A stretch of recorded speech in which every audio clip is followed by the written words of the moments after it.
Bantu like, comment, subscribe, dan aktifkan lonceng notifikasinya.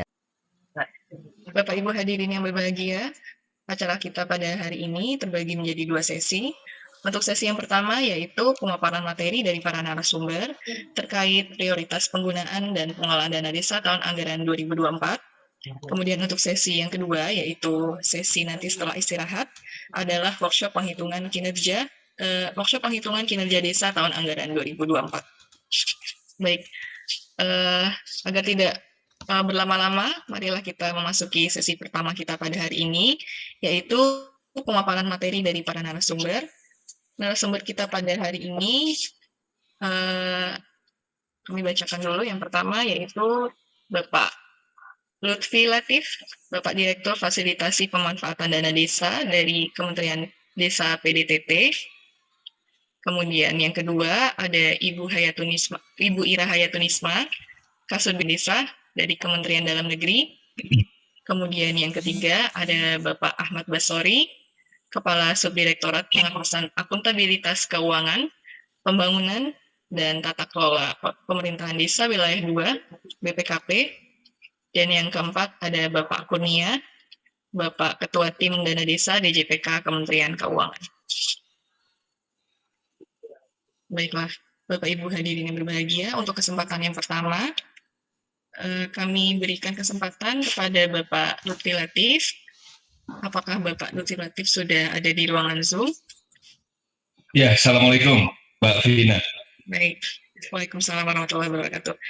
Bapak Lutfi, kami persilakan untuk memberikan materi yang pertama. Untuk Bapak Ibu, kami mohon maaf untuk sesi pemaparan materi di pagi hari ini tidak disediakan untuk sesi tanya jawab. Untuk sesi tanya jawab nanti bisa disampaikan di sesi yang kedua. Baik, kepada Bapak Lutfi, dengan hormat kami silakan Pak. Ya, Assalamualaikum warahmatullahi wabarakatuh.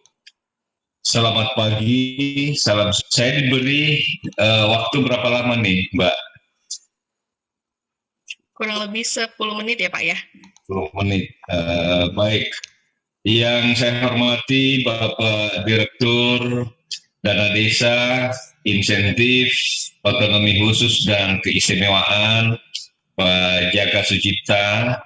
Yang saya hormati pula seluruh narasumber dan seluruh peserta yang berbahagia. Kalau kita menyimak Undang-Undang Desa, Undang-Undang Nomor 6 Tahun 2014, di situ disampaikan bahwa desa ini adalah satuan pemerintahan terkecil yang mempunyai kekuasaan otonom. Jadi yang perlu kita pahami dulu bahwa desa ini tidak seperti SKPD yang ada di pemerintah daerah. Desa ini tidak seperti kelurahan, desa ini tidak seperti kecamatan yang anggarannya bisa semuanya atas mandat atau perintah dari pemerintah daerah. Desa ini ada kewenangan skala lokal, di mana kewenangan skala lokal ini antara lain pemanfaatan dana desanya, mereka menyampaikannya melalui basis perencanaan melalui musyawarah desa. Jadi di situ lahir ide-ide, saran-saran, masukan-masukan masyarakat dalam musyawarah tersebut. Olehnya itu kewenangan yang diberikan kepada desa ini tentunya harus kita respon untuk bagaimana kewenangan itu kita serahkan kepada desa untuk menentukan apa yang menjadi prioritas mereka. Karena desalah yang dari sudut pandangnya bisa memahami apa yang menjadi kebutuhan masyarakat saat ini, termasuk untuk pemanfaatan dana desanya. Walaupun pada sisi yang lain kita tentu membuatkan regulasi-regulasi di mana kebijakan dana desa ini tentu tidak bisa melenceng dari apa yang menjadi perhatian secara nasional melalui pemerintah pusat.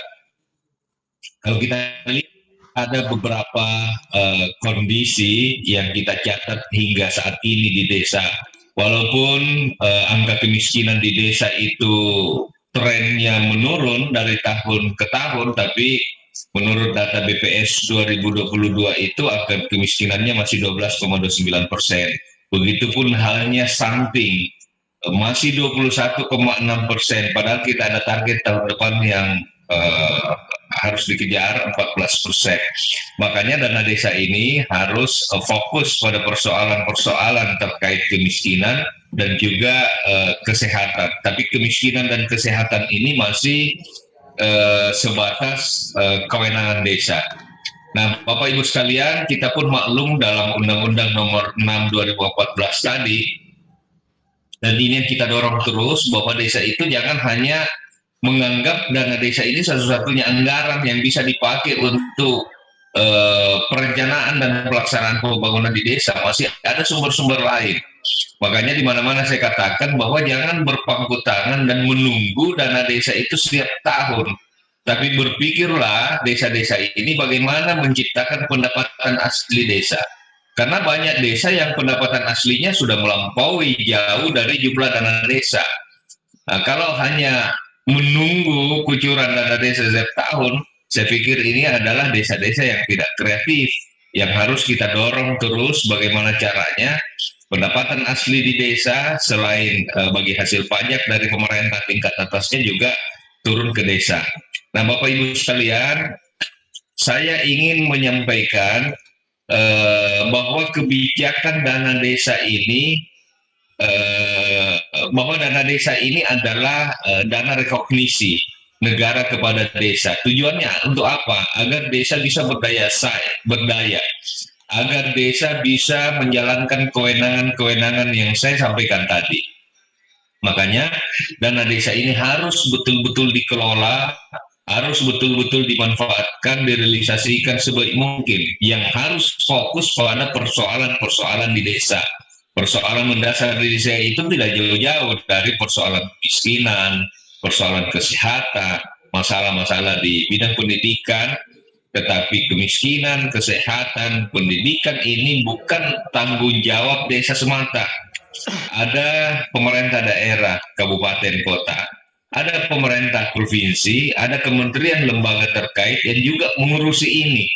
Jadi permasalahan di desa terkait kemiskinan, kesehatan, pendidikan harus betul-betul apa yang menjadi kewenangan desa. Dan seperti yang saya sampaikan tadi, bukan hanya mengelola dana desa ini dengan baik, tetapi pengembangan potensi yang ada di desa harus juga menjadi fokus desa agar pengembangan potensi ini masyarakatnya bisa lebih kreatif, bisa menghasilkan pendapatan asli desa, sehingga masyarakat bisa semakin meningkat kesejahteraannya, bukan hanya ditunjang oleh dana desa, tetapi pendapatan-pendapatan asli desa lainnya.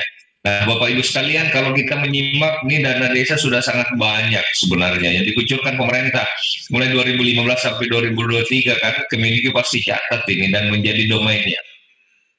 Kalau saya tidak keliru, sampai 2023 itu sudah 537 atau 38 triliun ya.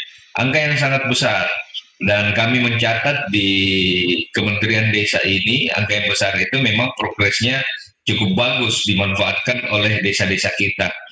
Per 19 Juni kemarin ini ada output dari pemanfaatan dana desa sejak 2015 terkait dengan aktivitas untuk ekonomi masyarakat, jalan-jalan desa, jembatan, pasar desa, aktivitas BUMDes, dan lain sebagainya. Juga untuk peningkatan kualitas hidup masyarakat, air bersih, MCK, Polindes, Posyandu, drainase, dan seterusnya. Nah, Bapak Ibu sekalian, saya ingin menyampaikan bahwa kebijakan prioritas dana desa yang dulu diamanatkan oleh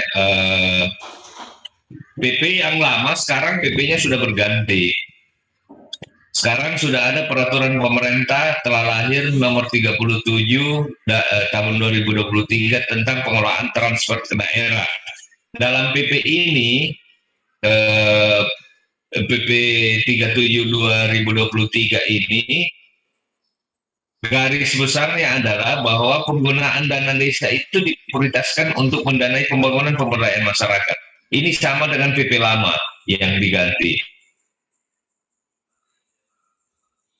Pemerintah pusat dapat menentukan fokus. Jadi selain untuk pembangunan pemberdayaan masyarakat tadi, menurut amanah PP 37 2023 ini, pemerintah pusat dapat menentukan fokus penggunaan dana desa setiap tahunnya dengan prioritas nasional yang ditetapkan dalam peraturan perundangan mengenai perencanaan nasional dan alokasi TKD.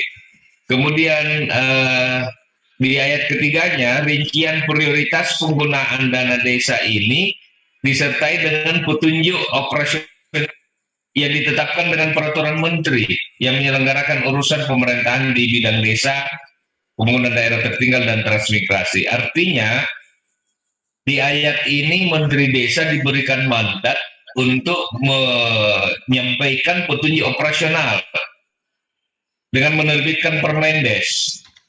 Kemudian petunjuk operasional atas fokus penggunaan dana desa ini ditetapkan dengan peraturan menteri. Ini kembali ke Menteri Desa setelah berkoordinasi dengan kementerian lembaga paling lambat sebelum tahun anggaran berjalan. Jadi walaupun amanah peraturan pemerintah ini paling lambat sebelum tahun anggaran berjalan, tetapi kami harus memperhatikan apa yang menjadi masukan, apa yang menjadi aspirasi teman-teman yang ada di desa selama ini, yang selalu meminta kalau kami harus mengambil ayat 4 ini sebelum tahun anggaran berjalan, petunjuk operasional kita terbitkan di tanggal 30 atau 31 Desember pun itu sah-sah saja dan tidak melanggar peraturan pemerintah ini. Tetapi harus kami sadari bahwa ada desa, ada 75.000 desa se-Indonesia ini yang juga membutuhkan ini segera agar tidak menjadi perencanaan pembangunan di desa itu dilaksanakan dengan waktu yang mepet. Walaupun menurut PP yang lama itu 3 bulan paling lambat sebelum tahun anggaran berjalan, tetapi kami tetap mengupayakan petunjuk operasional ini juga harus lebih cepat. Karena dengan lebih cepat kami share, kami terbitkan, nanti desa-desa akan juga mempunyai waktu yang cukup untuk mendiskusikan dengan melibatkan seluruh komponen atau stakeholder yang ada di level desa. Nah, Bapak Ibu sekalian, untuk tahun 2024 nanti kami sudah membuat rancangannya. Ini tahap finalisasi, mudah-mudahan paling lambat di akhir September nanti prioritas penggunaan dana desa 2024 ini sudah terbit melalui Permen. Nah, sekedar gambaran untuk tahun 2024 prioritas penggunaan dana desa untuk bidang pembangunan dan pemberdayaan masyarakat ini prioritasnya diarahkan untuk percepatan pencapaian tujuan SDGs desa dan harus memberikan manfaat sebesarnya untuk masyarakat desa. Jadi, mohon maaf Bapak Ibu sekalian, prioritasnya ini masih tidak jauh beda dengan apa yang menjadi prioritas di tahun 2023. Kenapa? Karena kondisi desa kita pada tahun 2024 masih kurang lebih sama dengan kondisi di 2023 ini, sehingga apa yang menjadi prioritas, dan ini kita sudah melibatkan berbagai kementerian lembaga terkait untuk ikut mendiskusikan, memberikan masukan, memberikan saran. Jadi pertama adalah masih sekitar peningkatan kesejahteraan masyarakat desa. Ini muatannya atau isinya bisa pendirian, pengembangan, peningkatan kapasitas pengelola BUMDes atau BUMDes bersama. Peningkatan kapasitas pengelola BUMDes. Contohnya ada BUMDes yang mengelola, yang punya potensi di desanya singkong misalnya. Bagaimana ditingkatkan kapasitas pengelolanya ini agar singkong yang baru dipanen ini tidak langsung dijual, tapi ada pengolahan di desa dulu, entah itu keripik singkong atau apalah. Yang jelas ada peningkatan kapasitas, ada tambahan ilmu yang diberikan kepada pengelola agar produk lokal yang dihasilkan ini tidak serta-merta dijual setelah panen, tapi ada pengolahan pasca panen. Pengembangan desa wisata, pengembangan usaha ekonomi produktif yang diutamakan yang dikelola oleh BUMDes atau BUMDes bersama. Desa wisata dan pengembangan ekonomi produktif ini tentunya diharapkan untuk selain memberikan ruang bagi masyarakat, ruang tempat kerja, membuka lapangan kerja bagi masyarakat, tentu juga diharapkan bisa meningkatkan nilai ekonomi yang ada di desa. Kemudian yang kedua adalah peningkatan kualitas hidup manusia. Dalam rangka peningkatan hidup manusia ini masih kita juga anggap penting konsolidasi SDGs, perbaikan untuk data-data yang berbasis SDGs desa untuk mengetahui persoalan-persoalan sesungguhnya yang dihadapi oleh masyarakat. Karena kalau tidak ada basis datanya, nanti desa akan semaunya menetapkan apa yang menjadi program mereka. Padahal yang diharapkan adalah desa itu tahu dulu apa yang menjadi persoalan, apa yang menjadi masalah. Persoalan masalah itulah kemudian dana desa hadir untuk memberikan jawaban. Terus terkait ketahanan pangan nabati hewani, percepatan penurunan stunting, kemudian peningkatan kualitas sumber daya manusia warga desa. Jadi yang ditingkatkan kualitasnya ini adalah sumber SDM warga desa, bukan perangkat desa. Kami mencermati ada beberapa desa yang pengen bimtek-bimteknya itu kepala desa dengan menggunakan dana desa ini tidak produktif. Apalagi bimtek bisa dilaksanakan 2-3 kali dalam setahun. Ini pemborosan.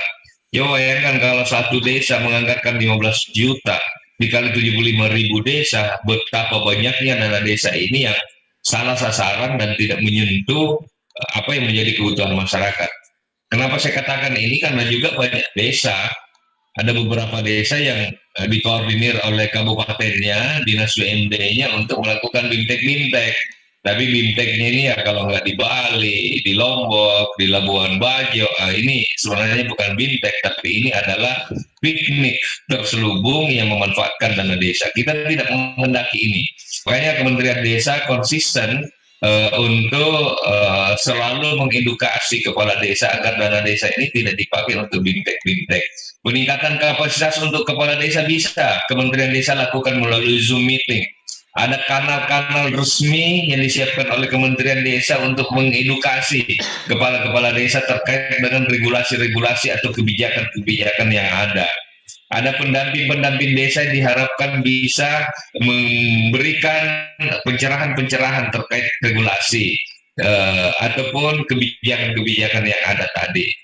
Nah, Bapak Ibu, kemudian keterlibatan masyarakat untuk pembangunan pemberdayaan, perluasan akses layanan kesehatan, penyediaan listrik desa sesuai kewenangan desa, mitigasi penanganan bencana alam, non-alam, dan juga penanggulangan kemiskinan, terutama kemiskinan ekstrim. Ini masih kita catat sebagai rancangan prioritas untuk tahun 2024. Kemudian penanggulangan kemiskinan, terutama percepatan kemiskinan, penghapusan kemiskinan ekstrim, penyediaan infrastruktur termasuk pengentasan kawasan kumuh sesuai dengan kewenangan desa. Nah, Bapak Ibu, kegiatan yang menjadi fokus pemerintah di tahun anggaran berjalan ini dana desa untuk operasional pemerintah desa, kemudian tagging BLT desa untuk pengentasan kemiskinan ekstrim, kemudian tagging untuk ketahanan pangan nabati dan hewani, serta fokus untuk kebijakan penggunaan dana desa lainnya sesuai dengan peraturan perundangan mengenai perencanaan nasional dan alokasi PKD. Di samping itu, saya ingin menyampaikan, sebenarnya kalau kita memperhatikan dana desa ini pada satu sisi desa-desa pingin kewenangannya itu diserahkan untuk mereka yang mengatur.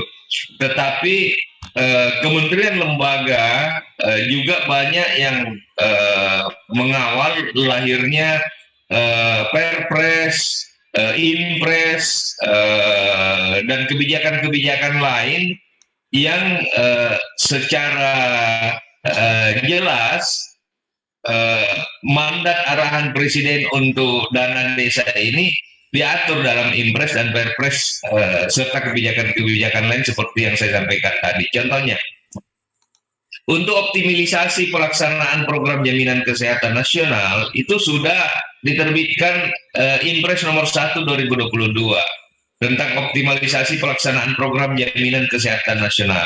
Di sana arahannya bahwa Menteri Desa PDTT menyusun menetapkan kebijakan penggunaan dana desa. Jadi langsung nunjuk ini untuk mendukung pelaksanaan program jaminan kesehatan nasional.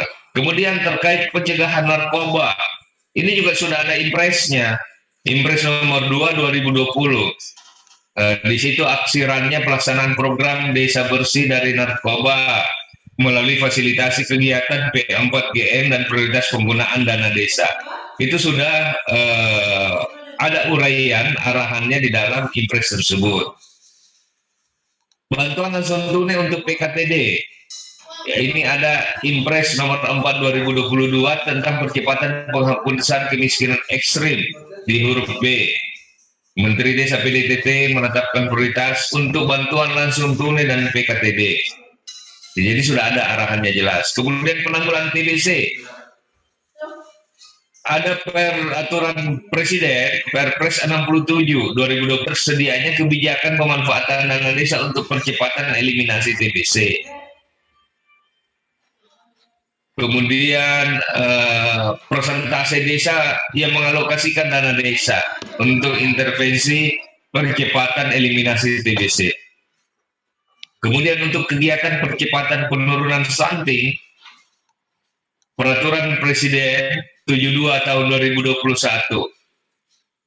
pemerintah desa diminta untuk memprioritaskan penggunaan dana desa dalam mendukung penyelenggaraan percepatan penurunan stunting. Begitu pun halnya dana operasional pemerintah desa, kemudian di mana dana operasional ini di tahun 2023 kita sudah tetapkan 3% dari jumlah pagu dan dana di masing-masing desa.